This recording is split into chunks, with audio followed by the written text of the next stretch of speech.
قسمت نشد ببینم خدا نگه داری کنم، فرصت نشد بمونم و از تو نگه داری کنم. گفتم اگه ببینمت دل کندنم سخته برام، اگه یه وقت بگی نرو رفتن پر از درد برام. گفتم صدا تو نشنوم، ندیدم از پیشت برم، پشت سرم زاری نکن، چی کار کنم مسافرم.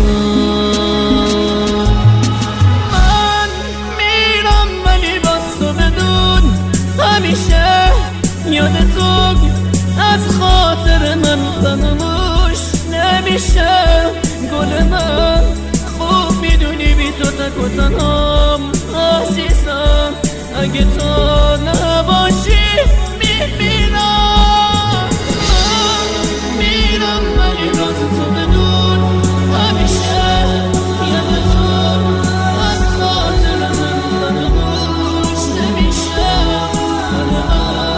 خوب میدونی بی تو تک و تنهام عزیزم، اگه تو نباشی میمیرم.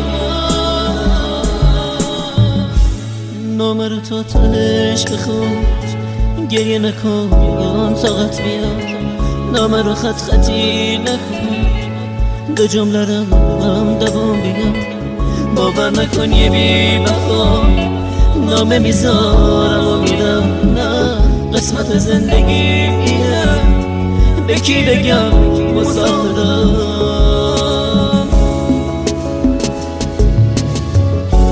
سهم من از تو دوریه، تو لحظه های بی کسی قشنگیه، قسمت ماست که ما به هم نمیرسیم.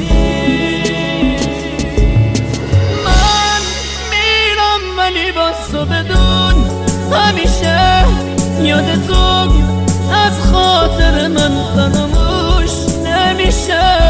گل من خوب میدونی بی تو تک و تنهام عزیزم، اگه تو نباشی میمیرم.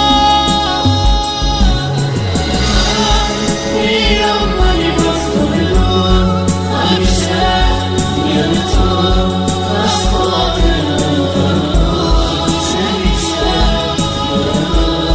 خوب میدونی بی تو تک و تنهام عزیزم، اگه تو نباشی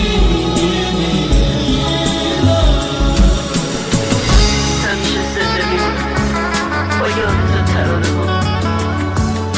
منو ببخش اگه باد عشقم چکی تو نامه ها. دیدی تموم شد فرصت، خاطر ما بیشتر